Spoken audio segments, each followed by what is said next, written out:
இது தொடர்பாக நம்மோடு கருத்துக்களை பகிர்வதற்காக தொலைபேசி வாயிலாக தங்க நகை வியாபாரிகள் சங்கத்தின் சார்பாக ஜெயந்திலால் சலானி நம்மோடு இணைகிறார்.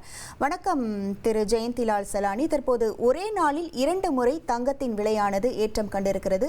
இனி வரும் காலங்களில் தங்கத்தின் விலை ஏற்றமாக இருக்குமா இல்லை குறையுமா என எதிர்பார்க்கலாமா? இது தொடர்பான விவரங்கள்.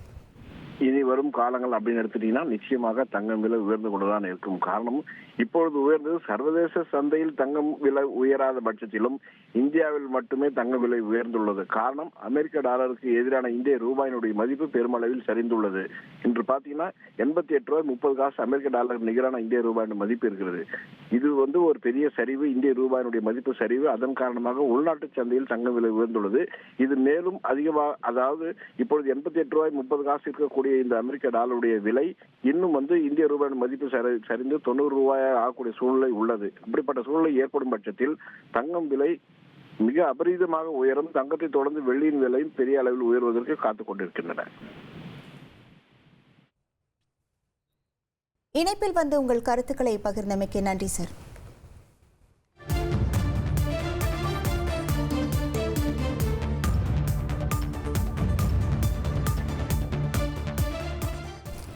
ஒரே நாளில் தங்கம் விலையானது 2 முறை ஏற்றம் கண்டிருக்கிறது.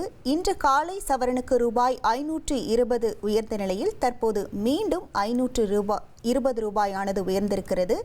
ஆபரண தங்கத்தின் விலை சவரனுக்கு ரூபாய் 1040 ரூபாய் உயர்ந்து 76,280 ரூபாய்க்கு விற்பனை செய்யப்படுகிறது. ஒரே நாளில் 2 முறை தங்கம் விலையானது உயர்ந்திருக்கிறது.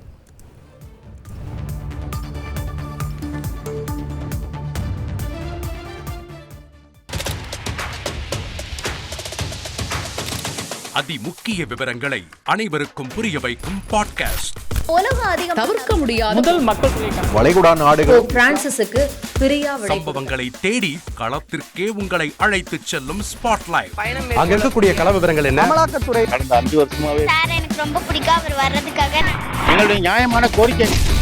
Even at the cost of stopping. பார்வையாளர்களையும் செய்திக்குள் பங்கெடுக்கச் செய்யும் மக்கள் குரல். 50 ரூபாய் எங்களுக்கு தண்ணிக்கு ஒரு தீர்வே இல்லைங்க. 10 வருஷமா எங்களுக்கு சரியான ஒரு விடிவு கிடைக்கவில்லை. 60,000 ஏக்கருக்கு தான் கேட்கிறோம், பிச்சை கேட்கறாங்க. புத்தம் புதிதாக வித்தியாசமாக ஹெலிகாப்டர்களின் உதவி என்ன படிக்கலாம்ன்றதுல பேரண்ட்ஸும் என்கரேஜ் பண்ணணும், ஸ்டூடெண்ட்ஸும் தேர்வு செஞ்சு. எனக்கும் சீமானனுக்கும் பெரிய வித்தியாசம் இல்லைங்க. ஒரு பாயிண்டா சொல்லணும். உங்களுக்கான தலைவர்களை பொழுதுபோக்கு தளத்தில் தேடாதீர்கள், போராட்ட களத்தில் தேடுங்கள். அனைத்தும் உங்களுக்காக. எப்போதும் இணைந்திருங்கள் தந்தி டிவியுடன்.